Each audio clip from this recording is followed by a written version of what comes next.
من با پیمودن 1800 کیلومتر برای بودن و موجودیت تو به اینجا آمدم. تجربه سفر دریایی برایم مهیج بود. کنار عرشه کشتی نشستم و سرودم: ای آبهای نیلی دریای پارس، در درونت جاریم همچو موج، جاریم در بلندای امواج. اصلا به نظر من نباید شما بذارین چیزی آرزو بشه، شما باید انجامش بدین. اصلا به آرزو فکر نکنید، زندگی کنید. رویا لقمانیان هستم، سفیر صلح، متولد تهران. توی خانواده‌ای به دنیا اومدم که پدرم خیلی اهل گردش بود. از اون کودکی دوست داشتم، چون که کارتون این مارکوپولو اینا خیلی روم تاثیر گذاشت. این عکس 5 سالگی منه که با پدرم همسفر شدم از شهر ری. منو گذاشت روی این میله دوچرخه آورد تا نیاوران و میگفت رویا اصلا تو جیک در نیومد که بگی دردم میاد، چقدر مثلا اذیت شدم. و فکر کنم میدونستم بعدا دوچرخه سوار میشم. اینه که خیلی دوستش دارم واقعا. ما سالی 2 مرتبه عید و تقریبا تابستونا 2 تا سفر داشتیم. منم همیشه تو ماشین یه دفتر برمی داشتم و تمام اطلاعاتی که حالا رو تابلوها بود روی هر استان و هر شهری می نوشتم و انشاهای منو تشکیل میداد این نوشته ها. من 2 ساله بودم، خواهرم 1 ساله، پشت سر همیم که ازمون عکس گرفتن و اینم 5 ماهگیمه. 3 تا خواهر دارم، 3 تا هم برادر. خب مادرم بیشتر فکرش روی مثلا آشپزی و رفع و فتق امور خانواده و بچه ها، ولی من بیشتر الگومو از پدرم گرفتم. مامان من خب دختر تهران بوده، خیلی خواستگار داشته تو فامیل، ولی پدرم چون لباس نظام تنش بوده خیلی شیک بوده و قد بلندی داشته، اینو دوست داشته، ولی پدرش راضی نبوده. بعد یه روز پدرم نامه می‌نویسه به پدر بزرگم، میگه که آره من دختر شما رو خواهانم. چون مخالفت میکرده میگه ملی برو اون مهر منو بیار جواب رد بدم به این محمد. ملی میره، اون مهر بوده دیگه، امضا نبوده اون موقع، مهر گم میکنه که جواب رد نده. خب من دیگه 17 سالگی ازدواج کردم و 18 سالگی بچه دار شدم و دیگه سرگرم بچه داری و فکر میکردم خب فعلا زندگی همینه، ولی مأموریتم اینه که بچه‌های خوب تربیت کنم و بیشترین حجم تربیتم با خودم بود تا همسرم. ولی بعد از سن 35 سالگی که بچه‌ها یکم بالاخره رشد کردن و مستقل رفتاری، نه اینکه حالا بخوان جداشن، خب من شروع کردم کوهنوردی. خب کارم هم البته یه جورایی نقش داشت، چون لیدر تورای طبیعتگردی و ماهیگیری بودم تو تهران. بچه‌ها رو با خودم می‌بردم، چادر می‌زدیم، هم کوهنوردی هم پیاده روی. اینجا بود که دیگه از همسرم جدا شده بودم، ولی خب چون تربیت خانوادگیمون رو نمی‌پسندیدم، پدرم گفت چجوری می‌خوای پس مثلا بچه ها ممکنه دادگاه بده به پدر. اینی که صبر کردم بزرگ شدن خودشون گفتم مامان جداشیم. تولد دوباره من از 35 سالگی شروع شد.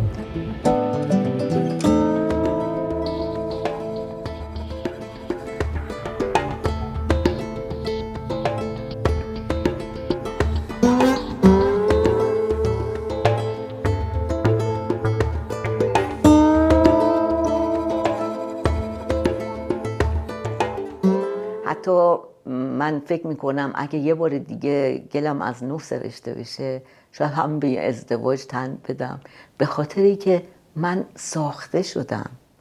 سختی هایی که تو زندگی با همسرم داشتم اصلا منو یه جور دیگه پرورش داد و این سختی ها شد زیر ساخت سفرهام. بعد از 35 سالگی که شروع کردم با یکی از دوستان کوهنوردی رو و تو چند سال تمام کوههای ایران رو رفتم، آرارات ترکیه و سیپانش رو رفتم، همیشه هم تنها میرفتم. انقدر عشق داشتم تو طبیعت، تازه خودم رو شناخته بودم که من از طبیعت الهام میگیرم، از طبیعتی که انرژی میگیرم و حالم خوبه.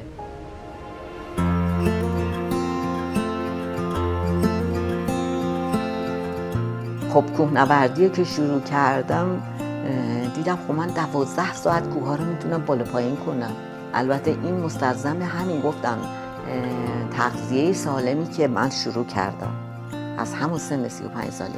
6 صبح میرفتم 6 عصر میومدم. به سرم زد چرا ایرانگردی رو شروع نکنم.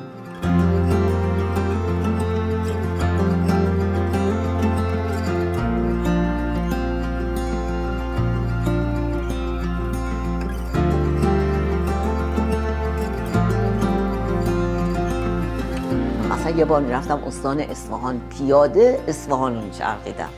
استان خراسان هم همینطوره، چون اون موقع هیچ کس این کارو نمیکرد. کمک هم میکردن میراث فرهنگی ها.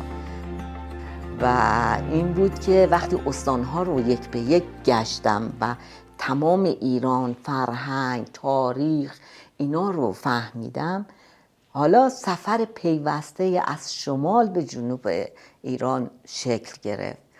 البته برنامه ریزی کردم، خب خودم رو محک زدم که در 1 ساعت 4 تا 6 کیلومتر میتونستم پیاده برم. یه مدت با عشایر زندگی کردم، شرایط سخت رو بدونم، چون من دارم پیاده میرم دیگه. با آقای مهین ترابی دفاع شخصی کار میکردم، این سفیر صلح شدم و از محمود آباد شروع کردم پیاده تا جنوب ایران. آب دریای مازندران رو برداشتم به عنوان اتحاد مردمی که بین 2 دریا زندگی میکنن، خالی کردن تو خلیج فارس به مدت 57 روز.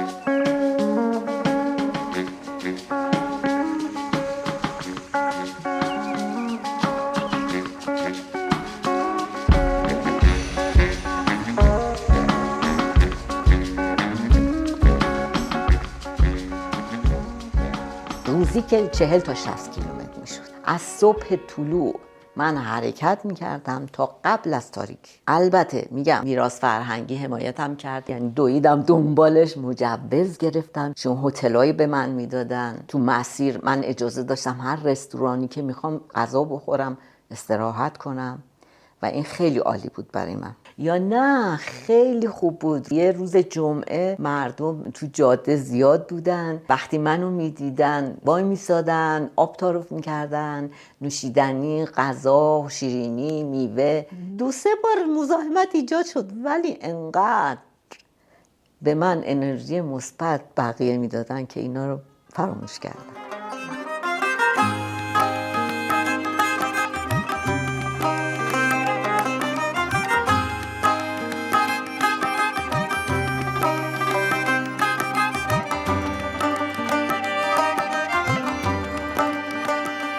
معمول من هر استان که وارد می شدم، نامه‌ای که میراث برای پلیس راه زده بود نشون میدادم مراقب من باشن گشتاشون. ولی جاده قم که داشتم خارج می شدم دیدم ماشین پلیس داره منو اسکورت میکنه. گفتم زیاد لازم نیست. گفتن نه میایم باهاتون. خب اینا یه مقدار میرفتن، من تا با پیاده برسم اونجا ازشون دور می شدم، بعد دوباره اونا می رفتن جلوتر، باز منو اسکورت می کردن. می گفتن خانم بیا کی می بینه، بیا بشیم تو ماشین ببریمت. گفتم برام مهم نیست کسی ببینه.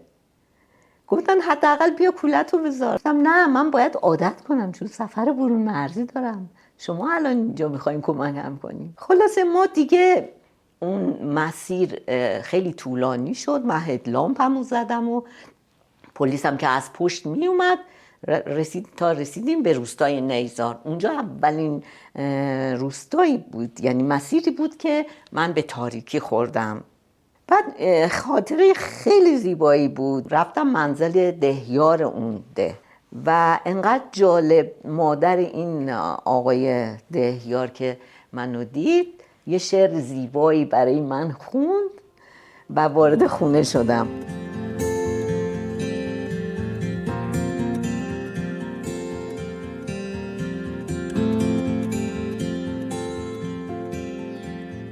و اینکه یه بارم من یه روستایی رفتم، اون شب گفتن صاحبخونه گفتن ما یه خانمی فارغ شده، هر شب تا 40 روز میرفتن دیدن این خانوم، تو هم دوست داری بیای؟ گفتم آره چرا نه، لباساشونو پوشیدیم اینا.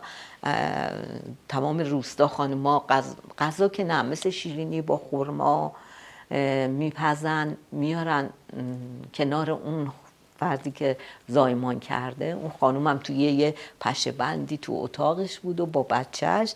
همه خانوما میرفتن شیرینی میبردن، ساز میزدن، میرقصیدن برای که اون خانم افسردگی بعد از زایمان نداشته باشه. یا روستایی که کت خداش خانوم بود، یا مثلا میرفتم قشم، چون که میدونید اونجا باد زیاده و شن تو چشاشون میره، یه خانومی با زبانش روی این چش آدمایی که اونجا شن میرفت با زبانش تمیز کرد.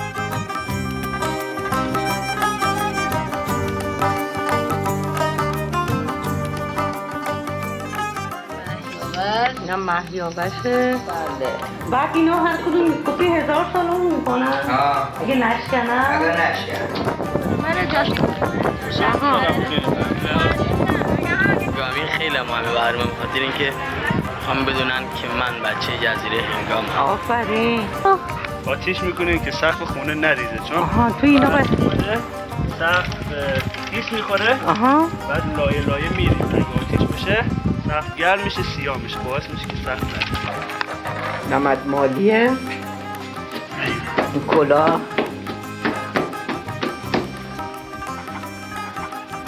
شما مال کجایی؟ شما مال کجایی؟ تو مال کجایی؟ تهران. مال تهرانی؟ خوبی سالمی؟ مرسی. خوش آمدی، ببرین داخل بشینی. پاهم فقط درد میگرفت، یعنی وقتی که من میرسیدم هر شب جایی، صورتم از حرم جاده ورم میکرد و پاهامو باید میدادم بالا، فقط استراحت. ولی فردای اون روز خوب میشدم. روزی که من حرکت میکردم هیچی نمیتونستم بخورم جز نوشیدنی، ولی فرداش نه، اشتهام باز میشد، حالم طبیعی میشد.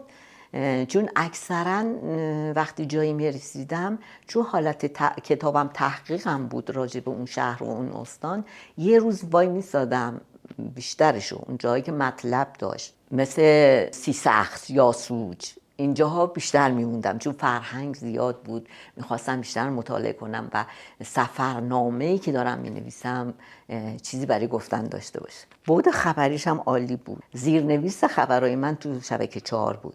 وقتی از اون استان خارج می شدم می گفتم وارد این استان شده، به خاطر امنیتم.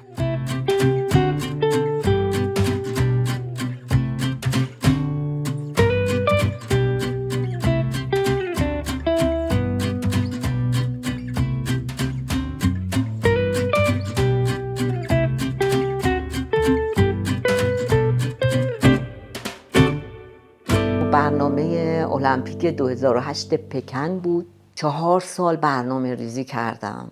متاسفانه اسپانسر اصلا نتونستم پیدا کنم. تمام شرکت‌های خصوصی و دولتی رفتم، برنامه‌مو رو توضیح دادم و تنها میراث فرهنگی نامه زد به امور خارجه. امور خارجه هم تونستم من ویزاهامو بگیرم. خیلی سفارت‌ها از من اصلا هزینه نگرفتم، فقط گفتن مسیرت کشمیر نباشه. یا مثلا دیر میرسیدم ویزامو میخواستم تمدید کنم، اونا رو پول نمیگرفتن وقتی میدیدن من پیادم. خب استارتشو از زاهدان وارد پاکستان شدم. البته خب امور خارجه اجازه نداد من پاکستانو پیاده برم، به دلیل اون زمان که آقای ریگی بودن و میگفتن خطرناکه و پس بهشون قول دادم که اذیتشون نکنم، چون خیلی چیزای منفی میگفتن راجبش.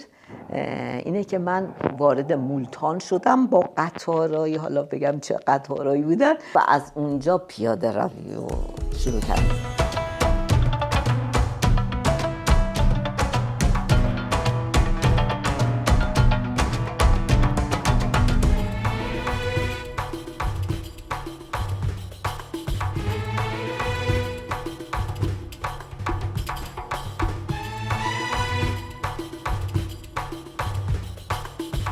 بعد از پاکستان وارد هند شدم. امروز 4 مارس من تو دهلیم. از رنگ لباس و شادی مردم خیلی خوشم اومد، ولی از کثیفی خیلی اذیت شدم. یعنی اصلا 2-3 روز من نمیتونستم چیزی بخورم نه دستشویی برم. ولی کم کم به خودم قبولاندم. از دهلی که وارد شدم تا کلکته رو پیاده رفتم. یه کمی افسرده شدم و اصلا انگار که من فراموش کرده بودم برای چی اومدم.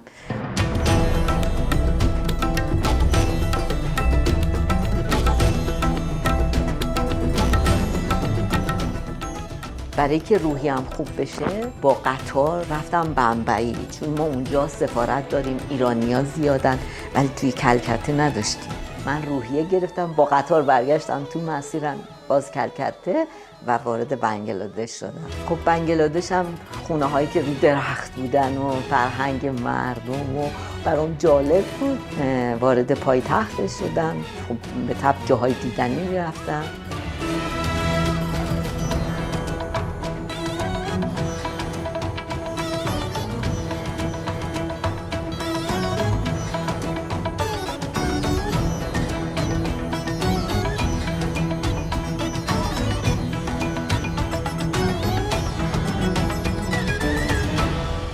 اونا فقط ستایش میکردن این کار من، چون من پشت کولم پیامم رو زده بودم و یه کارتایی هم چاپ کرده بودم به انگلیسی بهشون میدادم که هدفم از این سفر چیه و تا کجا دارم میرم. برای المپیک میرم، پیام صلح دارم میبرم یا پرچم ایران رو میبرم و اونا واو very strong و خیلی تو قوی هستی. بعضی جاها رو میگفتم very crazy خیلی دیوونه ای، تو پیاده تا اینجا اومدی؟ گفتم آره دیوونم واقعا. اون موقع میانمار یه خانم رهبری داشتن که توی خونه حصر خانگی بود و سفارت نتونست برای من ویزا بگیره، چون اون داخل ایرانم که نتونستم چون سفارت نداشتن داخل ایران و گفت که خیلی خطرناکه چون جنگ داخلیه و اینا. اینی که مجبور شدم پرواز کنم به تایلند. روز 8 آبان من دیشب رسیدم فرودگاه.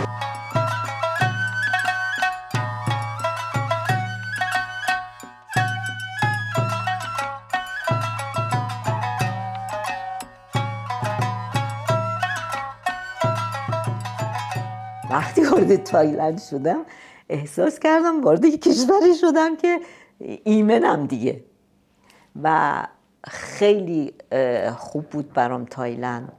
خب سفارت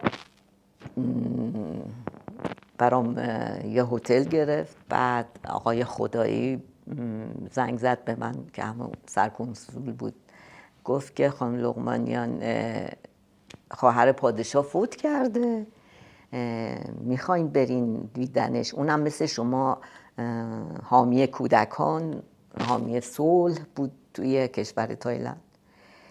وای من که خیلی خوشحال شدم، چرا که نه، باید میرفتم تو کاخ پادشاه تایلند. توی تایلند رسم داشتن که جسد رو 40 روز نگه می‌داشتن و از همه کشورها سفارتخونه ها برای ادای تسلیت هر روز میرفتن و هر روز از شبکه‌های تلویزیونیشون نشون میدادن و اونجا انقدر من خوشحال شدم، چرا که اون همه توریست با کلی پول اومده بودن و تنها کسی که وارد کاخ شد من بودم و این یکی از معجزات، یعنی از صدها معجزاتی که تو سفر برای من رخ داد.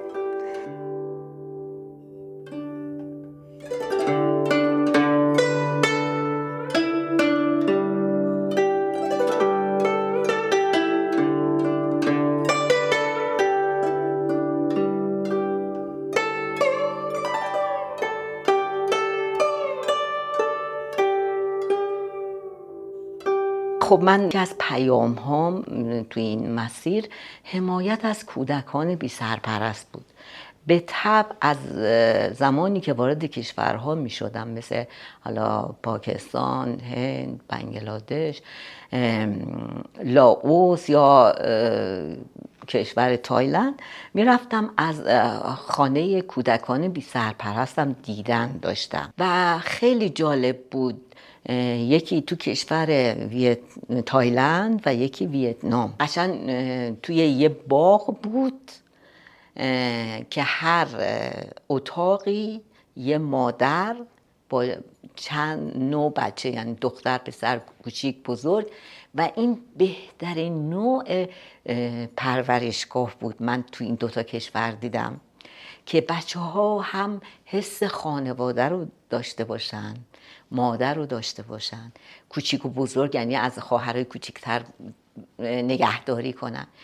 و واقعا من وقتی اومدم ایران خیلی دلم میخواست که برم پرورشگاه‌های ایران، حتی آمنه، شیرخوارگاه آمنه، ولی اجازه به من ندادن.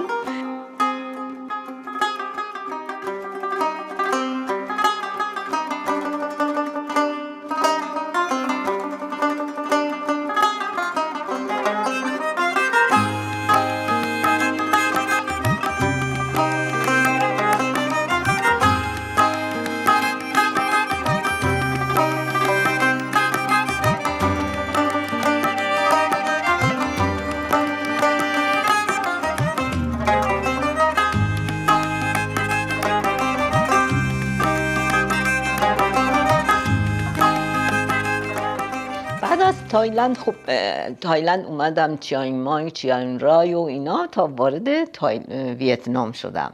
خب دیگه هی کم کم داشتم نزدیک می شدم به مرز چین.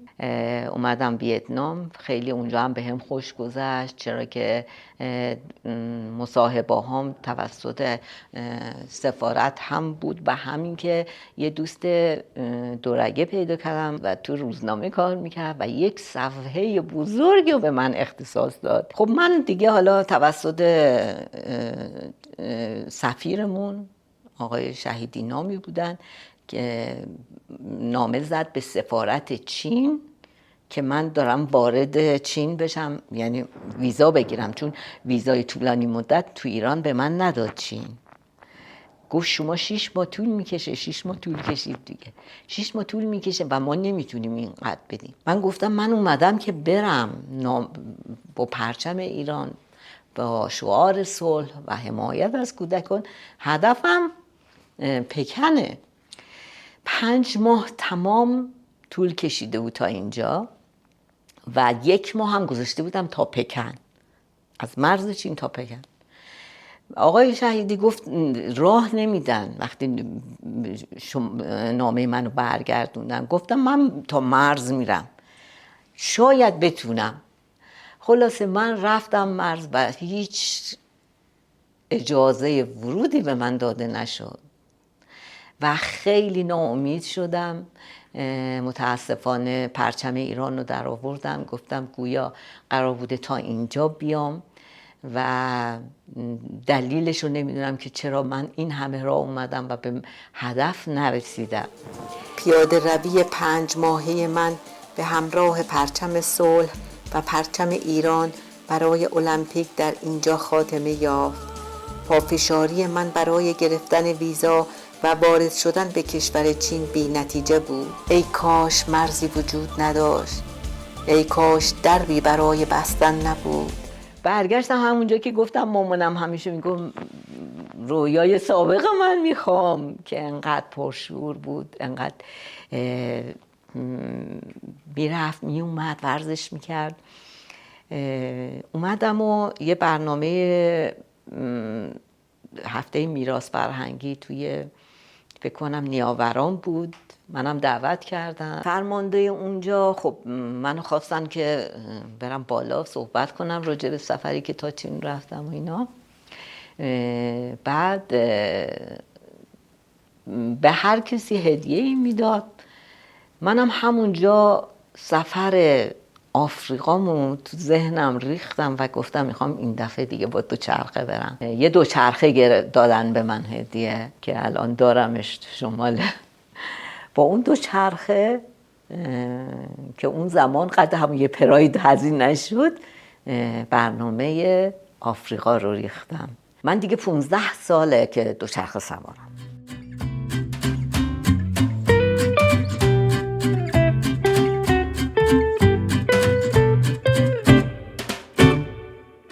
برنامه ریزی کردم که از ترکیه وارد سوریه بشم، از سوریه برم عربستان به طرف مصر. اون موقع هم اتفاقا رابطه برقرار شده بود با مصر.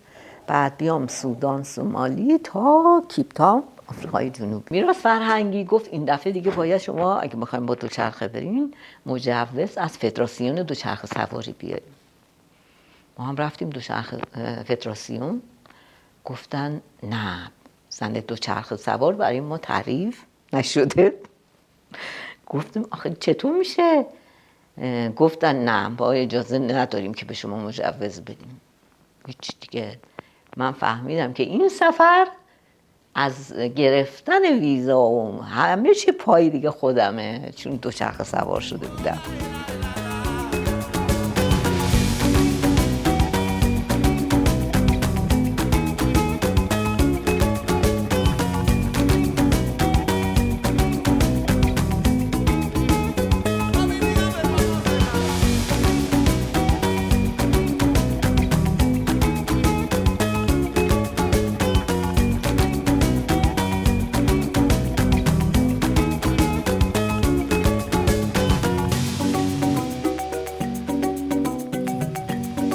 پرچم صلح منه که از ترکیه که میخواستم برم طرف عربستان و از بالا سودان، سومالی بیام پایین، هر جا که میرسیدم طرفدار صلح بودن میدادم امضا کنه، حالا چه ایرانی چه خارجی. و نتیجه شد یه یادگاری قشنگی که من خودم هر موقع میبینمش یاد اون کسایی که امضا کردن، مثلا میگفتم چقدر ریز نوشتین یا مثلا چرا انقدر درشت، خاطراتش برام مونده. بعد که اومدم خب دیگه به عنوان یه دوچرخه سوار که دیگه تو ایران من دیگه کار از دولتی ها کمک نگرفتم و خصوصیارم که به یه زن بها نمیدادن. بیشتر دیگه ایران، کل ایران و نوار ساحلی، نمیدونم از دریای مازندران، خلیج فارس، نوارای ساحلی، جنوب، سیستان، بلوچستان، همه رو با دوچرخه میرفتم. دیگه اینجا فقط NGO ها به من کمک میکردن، چون من یکی از اهدافم شناساندن NGO ها بود. وقتی که شروع کردم به سفر، خب یکیش این بود که تنها بودن با خودم رو بشناسم، چون این راه استاد من بود، کمکم کرد که خودم رو بشناسم، نترسم، به هدفم فکر کنم. یه سفری هم از تهران تا عاشوراده کردم با دوچرخه، اتفاقا بهمن ماه بود. رکاب زدن از جاده هراز رفتم تا رسیدم به استان گلستان برای که عاشوراده را خراب نکنن. تا حالا که نتونستن و این بهترین سفر من بود، چرا که تو مسیرم همه امضا میکردن که نمیخوان عاشوراده خراب شه، چون ما دارای حیواناتی تو اونجا هستیم که بی‌نظیرن، فوک خزری اصلا جای دیگه نیست. بعد و قسمت جذابش یه کودکستان رفتم که همه بچه ها امضا با انگشتشون زدن که ما نمیخوایم عاشوراده خراب بشه. و بیشتر سفرهای من دیگه الان محیط زیستی هست.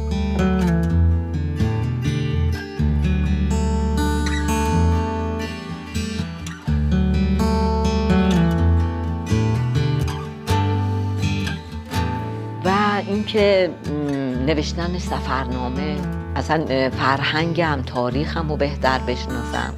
کتاب خاطرات سفر من از شمال به جنوب که با گام به گام از دریای مازندران تا خلیج فارس سنده که من اینجا بودم، با این افراد بودم.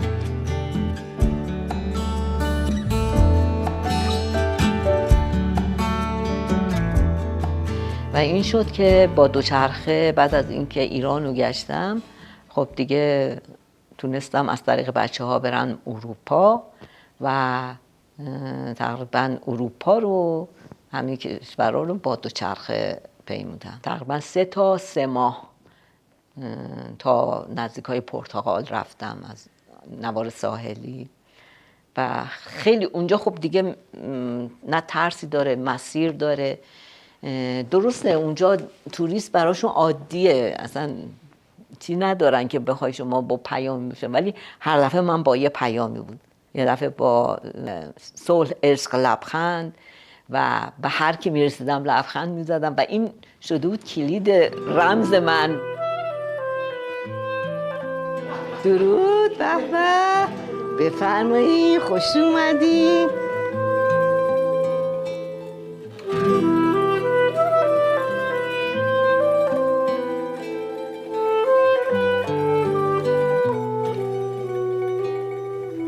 خودش رو تو کوه به ما نشون میداد که واقعا چه شخصیت والایی داره. فقط هدف قله نیست، مسیر میاد میده که با هم بودن، یکی بودن، عشق داشتن به هم. یک زن مردمیه، به اون بالاها هم برسه باز همین پایین میمونه، مثل سروه، هرچی بلندتر میشه افتاده تر میشه. براش آرزوی همچنان پاهای محکم و پایدار که ادامه میده و تا آخرین نفس من فکر میکنم این شخص همچنان محکم و استوار روی دوچرخه یا پای پیاده خواهد رفت. خب من هدفم تاثیرگذاری بوده. وقتی نگاه به اونه، خب تو میشی الگو، پس باید خیلی سنجیده عمل کنی.